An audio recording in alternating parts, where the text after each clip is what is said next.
Welcome to No Stats, where we call it how we see it. Back again with another one. Back again, Blake. And again, baby. Before we jump in, just want to remind the viewers to subscribe, like, hit that bell, share, send it to a friend. Keep doing y'all thing, and we're going to keep doing ours. So, much appreciated. Say, baby, keep sending that love, man. Watch the handle, it takes skill. We gotta run it back. We in the field, and you said it Jason Jack. You in your field, we looking for the facts. Let's keep it real, yeah, we talking no stats. Yeah, we talking no stats. Yeah, we talking no stats. Savage. In the Snap off me to that. season, I'm gonna keep emphasizing on that. So we gotta stir the pot up a little bit, get a little freaky. You know what I'm saying? Yeah. You know what I'm saying, guys? Like, I want to ask you about a few hypothetical trades that maybe have crossed your mind, something that you could maybe cook up. I got my three. I know you got your three. I want to see where you went with this, what players you moved around, and let us know your hypothetical trade. And we're gonna bounce. You say one, I'll say one, and then we'll go back and forth. All right. I'm going to go first, but I know you done threw in 2046 second round picks and cash considerations, and I know Peach went all crazy. This 2K GM Peach right here. My Jones, real simple. So the first one I got, bro, is Zion Williamson to the Knicks for Julius Randle and quickly. Oh, had to throw quickly in that one, man. Had to throw quickly in that because Zion, he's young. I think New Orleans gonna want a little more than Julius Randle, and I think with a guy like quickly, you get a young guard that can give you some depth and come in behind CJ. But the exciting move is get Zion to New York. He back with RJ Barrett, back to that Duke chemistry, those Duke days. You got a guy like Jalen Brunson, who brought a lot of energy and fire to the Knicks, got them to the second round of the playoffs, which was a achievement in itself. The last time the Knicks got out of the first round was with Melo. That's how long it was. But I think if you add a guy like Zion, and now you got Jalen and Zion and RJ Barrett still coming into his own, and you still got guys like Obi Toppin, you still have Quentin Grimes. I think they could try to, be in that fight for the East, at least be in them top four, fight for them top four seeds, and be competitive every year moving forward. And I think Zion will like being in New York a lot better than being in New Orleans. It just seems like he doesn't want to be there. And if I'm New Orleans, I'm moving on. So yeah, that's my first one. What you think about Pelicans, that? Knicks? I love that trade. Woo! That was good. Yeah. I think it pans out for both sides too. I don't think the Pelicans fall off too much. With losing Zion, you still bring in Julius Randle, who's another 2010 guy. They're gonna be better. Zion hasn't even been playing for them at all. At least they get a guy that's gonna play. Said lefty for a lefty, man. Yeah. All right, man.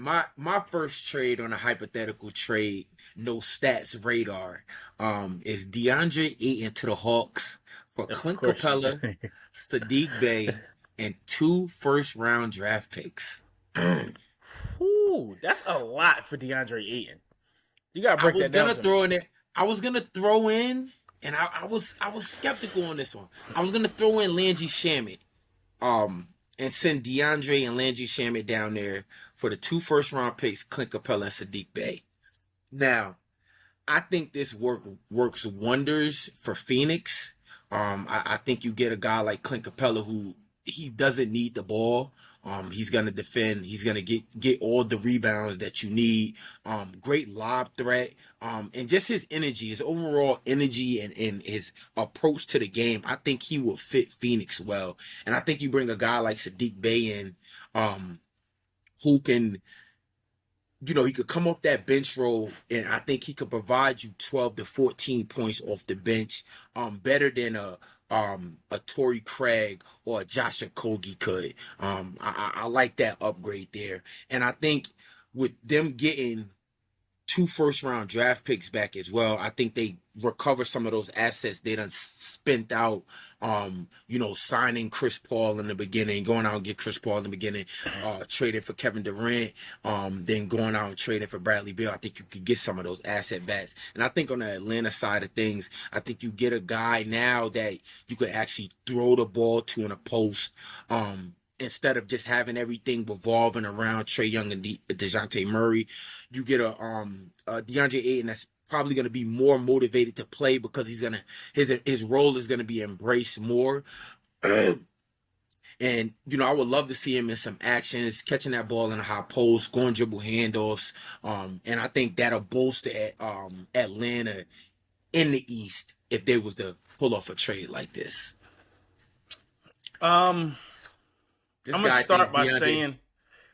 start by saying the value of the picks. When you look at the Atlanta Hawks as a team, they're going to be picking middle of the pack. If I had to guess, I don't see the Atlanta Hawks getting a top 5 seed in the East. I think currently constructed, and even if the trade was to happen, they would be in that play-in tournament for the next couple years.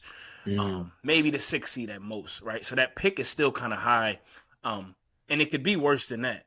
So I think the value of those first-round picks is too much to give to and Clint Capella and Sadiq Play for a guy like DeAndre Ayton, who, at least in my eyes, bro, he's not that great to me. I think it's shadowed though by and 2 second-round picks.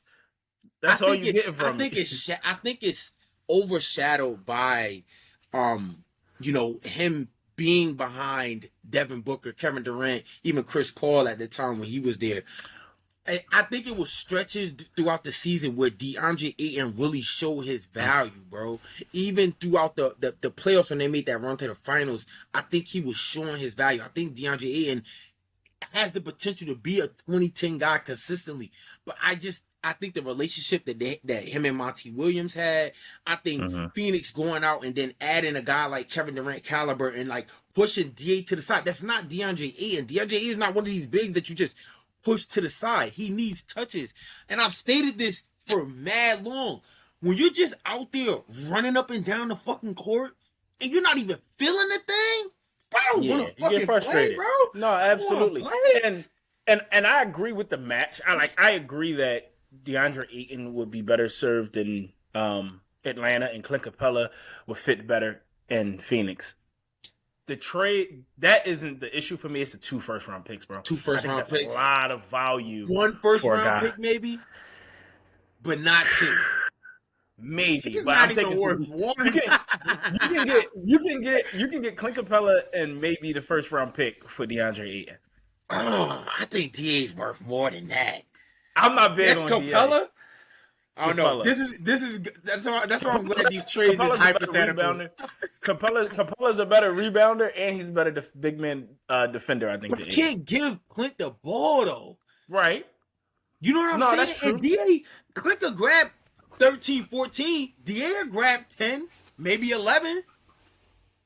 And I can give him the fucking ball when I'm tired. You talking to the wrong. If this was a person that liked DA's game, you might have been able to have a regular conversation. But DA is just All right. Who's your number 2, bro? You ready for this one? DeMar DeRozan and Derrick Jones on a signing trade to the Lakers for Austin Reeves. I think the Lakers are in a win now situation, right? You got LeBron and AD, 2 aging superstars.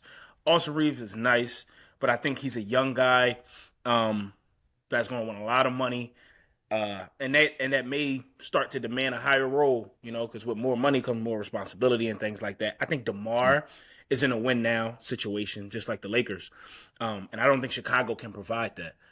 So I can see DeMar he don't seem like the type to force his way out, but having those talks, is it possible? Is anybody out there looking? And I think a guy like Austin Reeves can come in with a young guy like Lonzo, with a young guy like Zach LaVine, and fit a little better. I think DeMar's career is just rotting away. And then on the Lakers end, you got DeMar DeRozan, LeBron James, and Anthony Davis. You got your big 3. and you can compete for a championship right now. I know Austin Reeves played really well in the playoffs and throughout all of last season, but DeMar DeRozan can copy that and I think give you more before, he reached that end of his career. So that'd be a nice trade I like to see. I like it, but then I'm worried about like the fit just from the area that DeMar works in. It's kind of like in AD's area too. The shooting, when you got all three of them out there, if LeBron's not, like, where you're gonna get the shooting from. Yeah. But like you said, having a guy like DeMar that he can go out there. Now you don't gotta exert so much of having Bron do the ball handling. I'm not saying that DeMar's gonna be out there facilitating like LeBron, but he can facilitate. He can get out there and get to his spots and really shift the defense. That's not bad, man. I would rather Zach. I would rather Zach in that. But yeah, it's not bad. I know you're rather Zach. I don't know if Chicago is going to move off of Zach that easy for Austin Reeves. But a guy like DeMar, like I said, who's at the end of approaching the end of his career, but still has some gas in the tank. I think he wants to win now. I think the Lakers want to win now. And I think rotations will play big as far as the fit, right? If they start the game and then LeBron comes out and now it's DeMar and AD. I know we're going to get into free agency and all of that stuff, but sign a guy like Seth Curry, get some shooters on that team, and now you kind of stagger mid-level exceptions, right? And LeBron's approaching his 21st season, so now you kind of stagger DeMar with LeBron, and depending on how they're playing, you know what I mean? Like LeBron's smart enough to know, and AD is smart enough to know. All right, DeMar's eating right here. This is this is how we're gonna handle the game. So yeah, that's my second. Like hypothetical trade. Let's see how this one go, man. It's about to be another Phoenix trade. DeAndre Ayton for Luka Doncic. It's like, no, go ahead. You've been hanging me ever since I made that comment. We ain't even gonna go there. My second hypothetical no stats trade will be Damian Lillard to the Milwaukee Bucks for Drew Holiday, Bobby Portis, and 2 second-round draft picks. I think we're big 6'5" fans. And for those who don't know, 6'5" is Drew Holiday. Huge fans of Drew. But I think that Milwaukee needs more. And I think if you can, I know Chris Middleton just declined his option. I think if you can re-sign him, trade those two guys and bring in a guy like Damian Lillard who extends, who's going to open up the floor even more.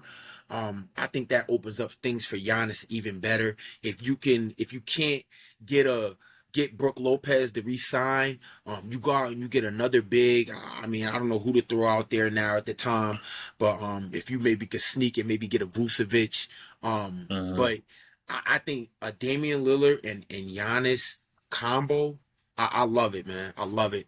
On the Portland side of things, it looks a little shaky because you still got Scoot. You're gonna have Anthony Simons, but I think you can compete with Drew Holiday. You still got Anthony Simons.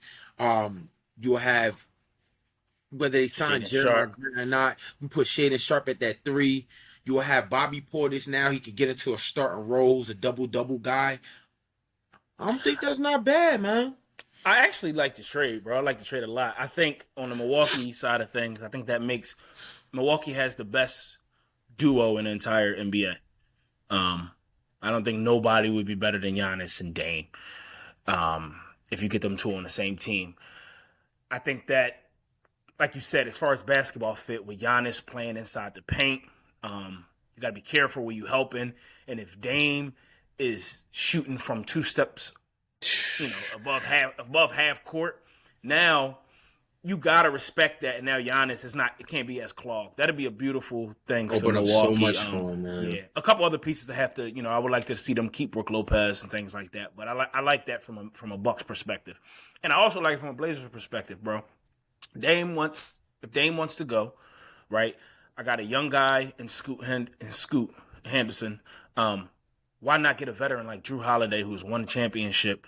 And it seems like Drew's liked around the league by a lot of people. right? He could play some defense. He can kind of take Scoot under his wing and teach him some things. I also like the Bobby Portis edition. I agree. I think that helps them out a lot.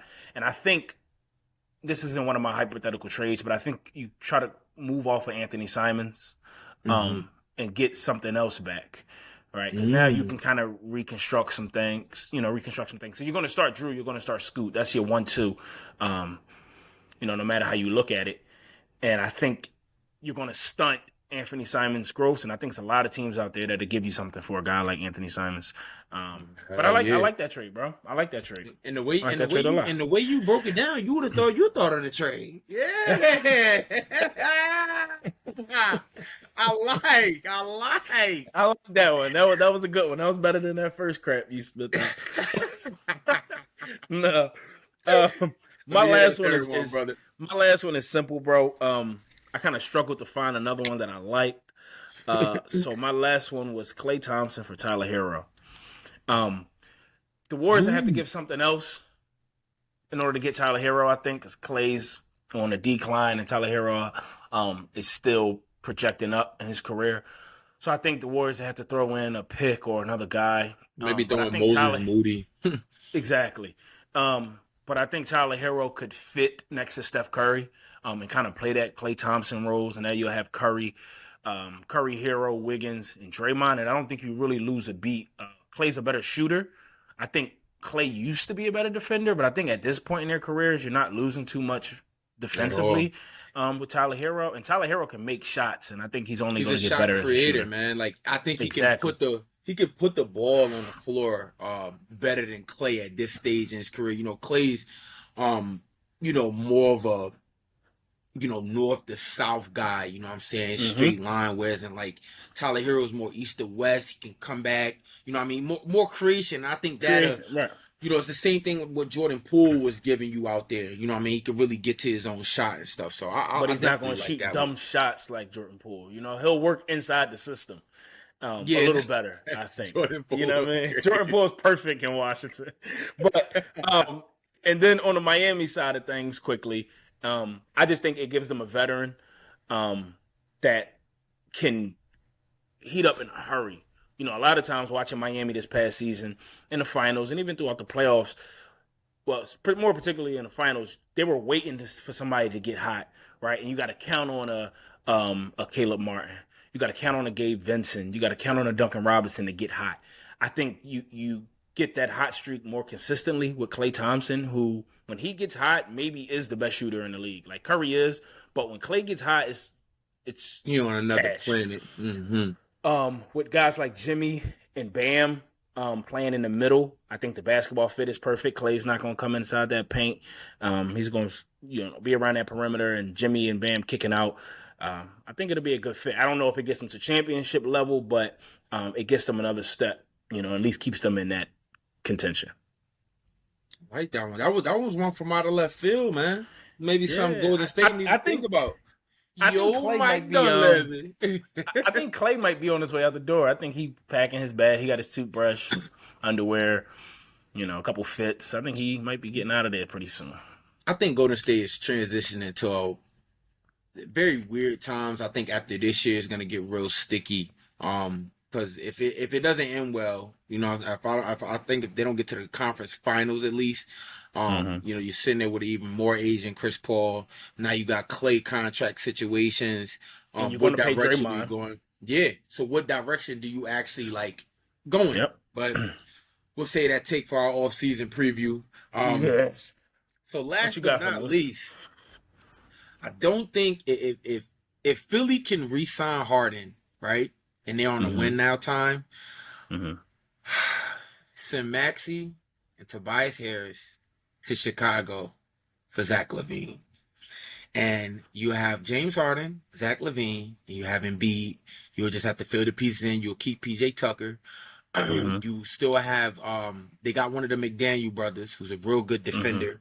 He'll come back healthy.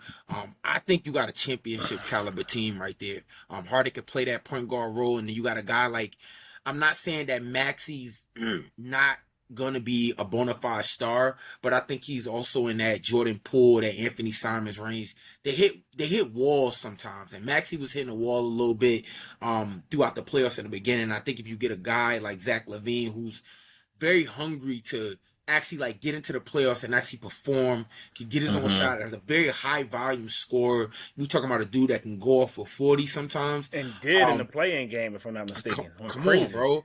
So I think if you have somebody out there with an Embiid, with Harden, and you don't gotta, if you looked at Harden in the playoffs also, him having to get 40, I don't think Harden wants to be that guy anymore. I don't think Harden can be that guy anymore. And if you don't have a consistent guard out there next to him that can consistently put up buckets, put up shots, put pressure on the defense, I don't really see no point of the Sixers even trying to keep Harden.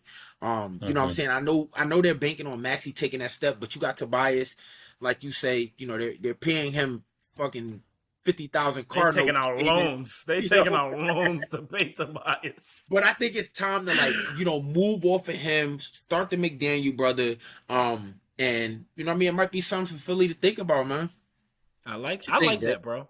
I actually like that. I think the Bulls should blow this thing up. I think it's not going in the right direction. That's why I mentioned DeMar.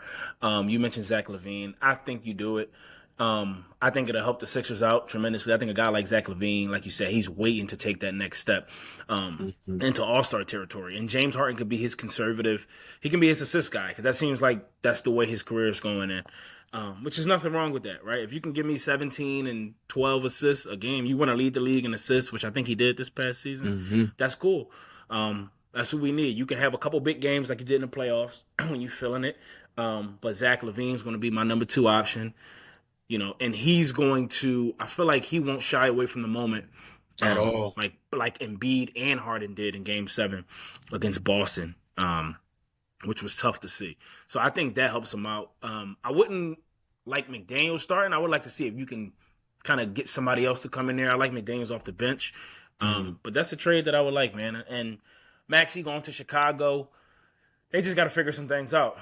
Right, the Tobias thing will be temporary until the contract's up. But you have Maxey, you have Cody White, you have Lonzo. You just got to rebuild. But a guy like Maxey is a good piece to start rebuilding with. Hell yeah! I think his best basketball is ahead of him. Absolutely. Hopefully, Patrick Williams starts looking like the 4th round fucking draft pick that he's in. I don't even want to get started, man. We out.